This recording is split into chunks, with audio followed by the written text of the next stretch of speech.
Ekirwadde ki COVID-19 ekyabalukawo mu ggwanga lya China gye buvuddeko kizze kisensera ensi nga mu kiseera kino kituuse mu mawanga agakunukkiriza mu 400. Mu kiseera kino buli ggwanga litandise okussa mu nkola emitendera gy'okwerinda ekirwadde kino omuli n'obukwakkulizo obw'amaanyi ku ntambula y'abantu. Mu Uganda kino kikosezza nnyo ebyobusuubuzi ssaako n'ebyobulambuzi naddala zi woteeri. Abantu abasinga okwettanira woteeri zino ennene beebo abava eweru w'eggwanga gamba ng'abalambuzi n'abalala abajja mu misomo egy'enjawulo. Wabula lutegeezeddwa bannannyini woteeri nti abantu abayingira ebisulo omuwendo gukendedde ddala.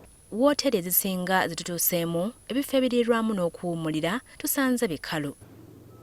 Ebitundu 25 bye tuliko kati 75 bimaze okukansolinga okusinziira ku bookings zetubadde tulina.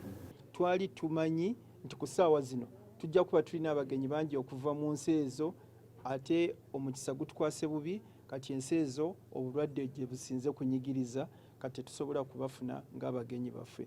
Olw'okuba nti emirimu gikendedde, ensimbi ezisasula abakozi mu woteeri zino nazo kati za kunoonyeza mu kiwato ng'amazina. Aba woteeri zino basigadde batakula mitwe okuzuula kiki kye banaakolera abakozi baabwe. Tuba tusobola obba exchanging ne tubeera nti olwaleero tufunyeyo 5 n'enkya ne tufunayo 5 kuba nabo bennyini bajja kuba balaba nti abantu be basaavinga tibaliiwo. Tujja kuba n'okugenda ne Ministry of Labour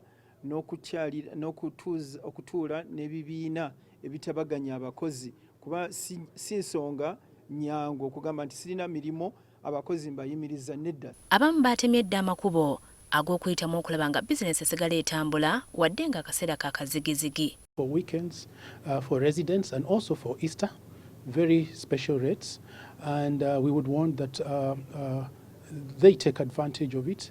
Bano baagala wateekebwewo akakiiko ak'eggwanga akalondola ekirwadde kino na butya eggwanga bwe liyinza okukavuunuka n'obulabe bwe kaleese. Batubuulidde ne ku nteekateeka zaabwe ez'okusinkana omukulembeze w'eggwanga ku nsonga eno. We are requesting government through Bank of Uganda to put in place some mitigating measure either by reducing the interest rates. Woteeri ez'enjawulo zetutuuseeko mu Kampala emitendera gy'okwerinda ekirwadde kino tusanze bagikwasizza maanyi. Sandra Nakiwala, NTV, Akawungeezi.